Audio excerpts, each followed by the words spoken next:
Hey, Brian from SnakeBytes here. It's been a while since I've shot a show here at BHB, so today I'm going to get you guys caught up to what's happening here. You're watching SnakeBytes.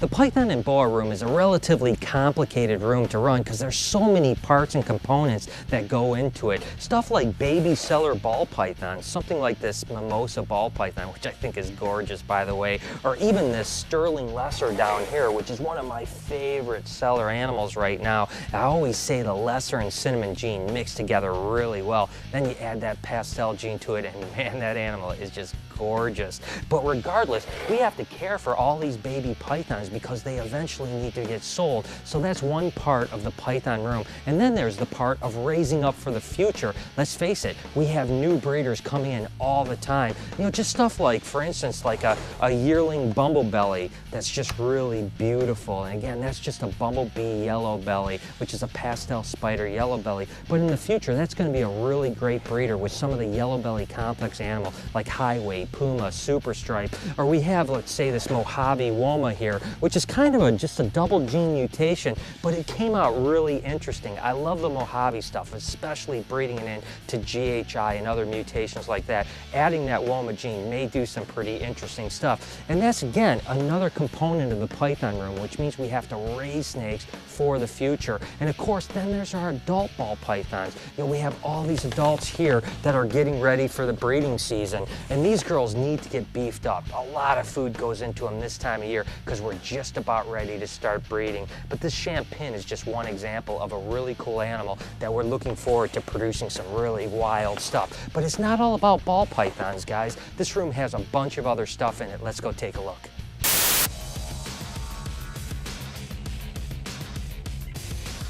What does Brian feel is the hardest part of breeding snakes for a living? A, spending money on new animals, B, learning how to breed new species, or C, selling babies because he becomes emotionally attached? Go ahead and answer in the comments down below and check back later in the show to see if you've got the right answer. For this week's Reptile Report, we're going to be highlighting Reptile Insider. Go ahead and check out the URL down below or click on the link in the description. We have a handful of different animals in this room as well. Things like Colombian rainbow boas, which we actually had a pretty good year with. They're one of the easier boas to breed when it comes to rainbows. And we have a couple color mutations that we're hoping to produce next year, so it's a pretty cool project. But there's no doubt that the coolest of the rainbows, in my opinion, are the Brazilian rainbows. Just look how gorgeous that animal is right there. And they're really big for rainbow boas as well. Now, we did produce several litters of them this year, so it was pretty exciting. And there's a few color mutations that are starting to crop up, which is going to make the rainbow market really pop over the next few years. But we have a bunch of other stuff too, like our blood pythons. For instance, these are our black short tails. Look how gorgeous that is. Just look at the head on that animal. And these guys can get a little nippy at times, but I absolutely love them. And this will be the first year that we're breeding these black bloods, as well as some albinos and some other stuff. So blood pythons are really cool. And hey, we even have some Australian stuff. Look at this Woma python here. Now, she's a pretty big girl too. She's been a proven breeder for the last few years, so hopefully we'll get a good clutch from her. And we also have carpets and boa constrictors. My point is, there's a lot going on when it comes to the boa and python room. It's not just all ball pythons. There's a lot to do. Let's check in with Josh Roberts to see what he's got going on. It's always busy in the python room, especially during breeding season. But today's project is actually revamping. We've used cypress mulch as substrate for a number of years with great success, but we're always looking for better ways and different things to try. And we're switching over to paper right now, and it's a huge, huge project. We have a lot of bins, and it's going to take a lot of manpower.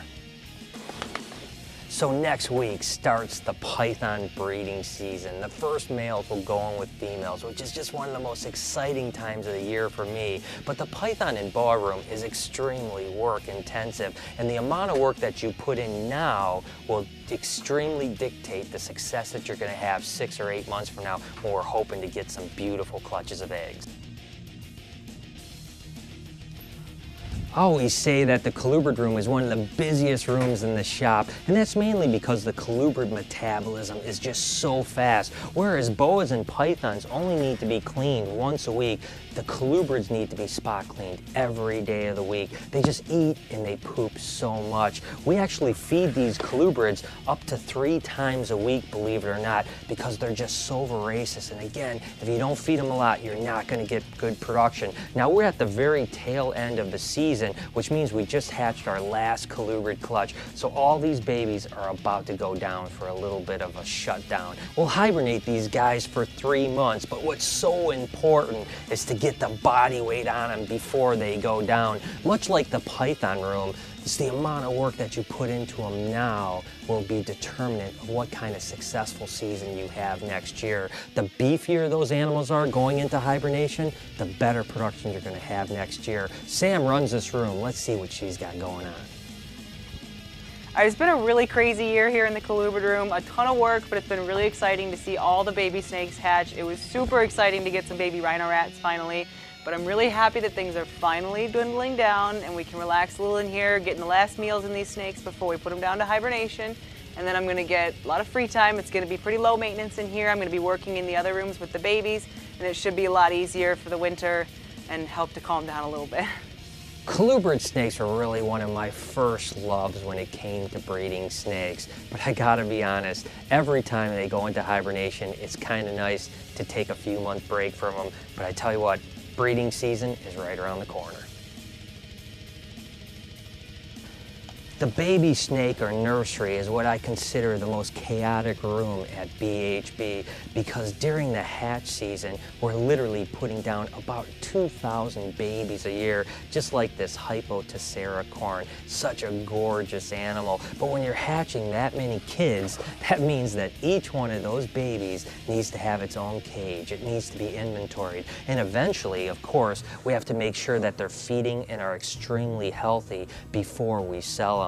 There's some gorgeous snakes that come through this room though, like this striped ghost diffuse corn. Just a really soft, beautiful animal. Now fortunately, we're at the end of the hatch season. It's been slowed down for a month or so, and we just hatched our last clutch of colubrids. When during the season, you'll see every one of these cages is just chock full of babies, and we have no extra room available, but you're starting to see now that there's empty slots. And that basically just means that we've stopped hatching, but we're continuing to send out big shipments of snakes, so there's less and less animals to care for, because trust me, during the major part of the season, it's everything just to hang on. But this room isn't just about baby snakes, believe it or not. It's about the future of BHB too. We raise snakes in here for future breeders, and that's one of the most important things about the future of BHB is what we're going to set on the shelf and potentially breed the next 2 years or 3 years from now.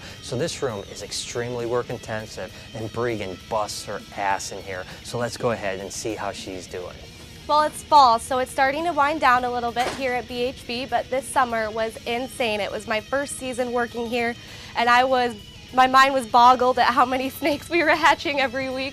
So it's really nice to start to see it slow down and see us get rid of some of the animals as we sell them and clear out some room here, but we still have a ton of work to do. There's lots of animals to raise up, but I just absolutely love it, and it's really exciting to see everything we produce.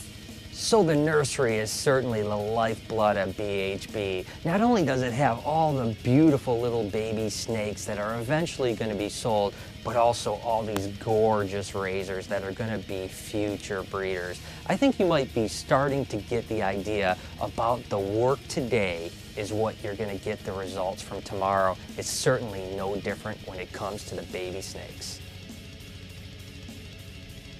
Over the past 12 to 18 months, I've really started to become a lizard guy. Don't worry, I'm still a snake person by heart, but I tell you what, these lizards are really starting to pop for me. Now, mainly we're working with leopard geckos and bearded dragons, stuff like this hypo leopard gecko that's just absolutely gorgeous, or maybe something like this bell albino. Just take a look at how gorgeous these animals are. I've really got the lizard bug. Again, mainly bearded dragons dragons and leopard geckos. But the future for BHB hopefully will be several other species of lizards. I'm really looking at crested geckos, chameleons, and even some monitor lizards to be breeding over the next couple years. But I tell you what, lizards have a lot harder learning curve than snakes because they're not nearly as forgiving. When you mess up on a lizard, it pays really quick. Now, we've learned a lot in the last 12 or 18 months, and fortunately we have a really good guy that's doing the husbandry now that I think is going to really help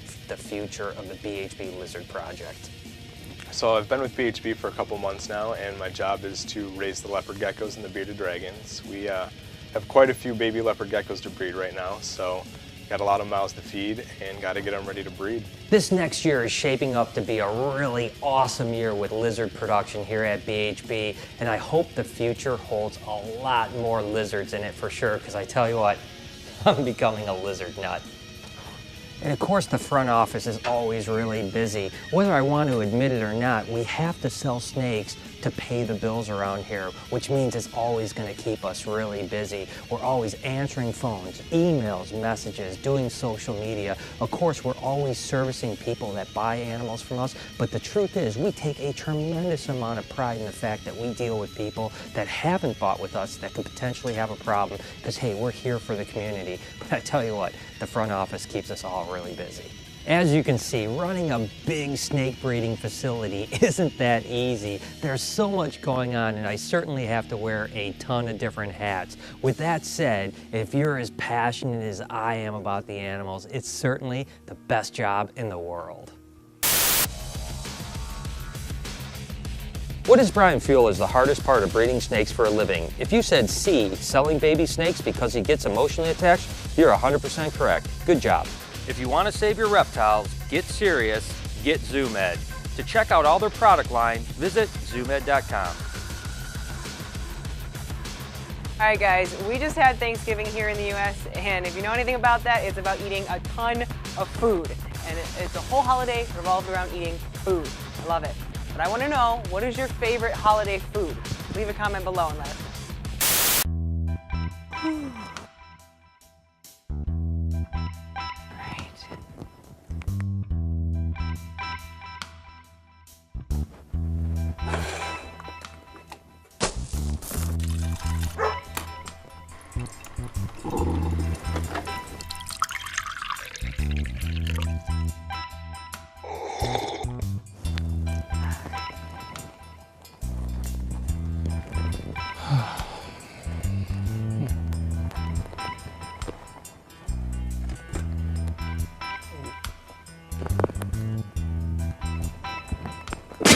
Oh my God, who made this coffee? This is freaking terrible.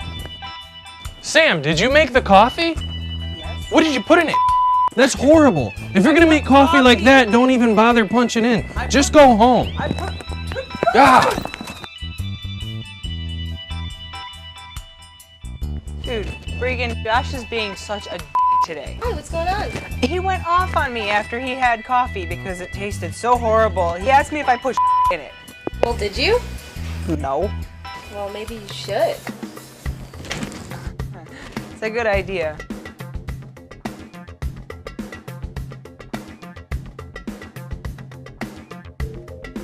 He says my coffee tastes like we're gonna make it taste like see how he likes that.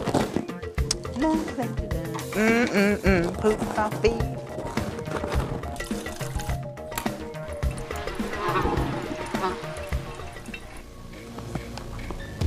Hey guys.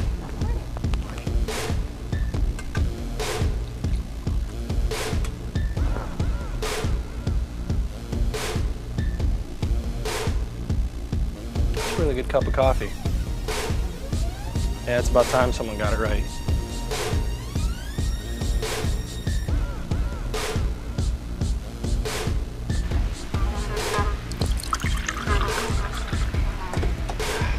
Coffee. Ugh, it tastes like snake shit. So there it is. I hope you guys enjoyed the show. As you can see, there's never a dull moment here at BHB. As always, you can follow any of my animal adventures over on Facebook and Twitter at SnakeBytesTV. Till next week, you've been watching Snake Bites.